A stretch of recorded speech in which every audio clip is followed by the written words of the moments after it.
Si je vois des gens, par exemple, qui vivent en France, mais qui ne peuvent même pas partir au Cameroun parce qu'ils n'ont pas obtenu les papiers, gars, ou qui ne peuvent pas voir leur mère, ou qui ont fait 10 ans sans voir leur famille. Pourquoi tu résides dans un pays comme ça où tu ne peux pas voir ta famille?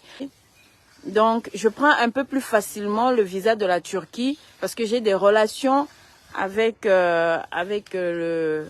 l'ambassadeur de la Turquie au Cameroun qui me vient aussi de ma relation avec mon conjoint.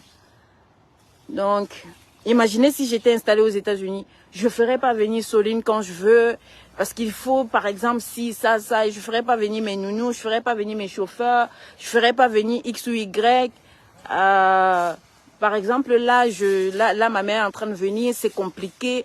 Non, moi, honnêtement, les gens qui partent vivre dans les pays où ils ne peuvent pas, tu es dans un pays où, si tu sors du pays, là, tu ne peux pas rentrer dans ce pays, c'est quoi? C'est quelle souffrance, ça?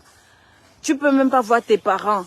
Tu attends d'avoir les papiers pour rentrer dans ton pays. Tu vois, les gens qui font 10 ans sans aller chez eux. Bon, après aussi, chacun sait ce qui est bien pour lui. Mais moi, vraiment, je peux pas. Je peux pas. Oui, la Turquie est un très bon pays de business parce que la main-d'œuvre ici est moins chère. Et donc, pour moi qui suis employeur, je suis pas obligée de payer. Par exemple, si je suis installée en France, je vais payer chaque employé minimum 1300 €. Alors qu'en Turquie, le SMIC est dans les 600 000 francs CFA, je crois. Donc ici, quand tu prends un employé, tu payes 600 000 francs CFA par mois, c'est bien payé. Alors que si tu es en France, tu es obligé de payer 1300 €, donc tu es dans les 900 000 francs.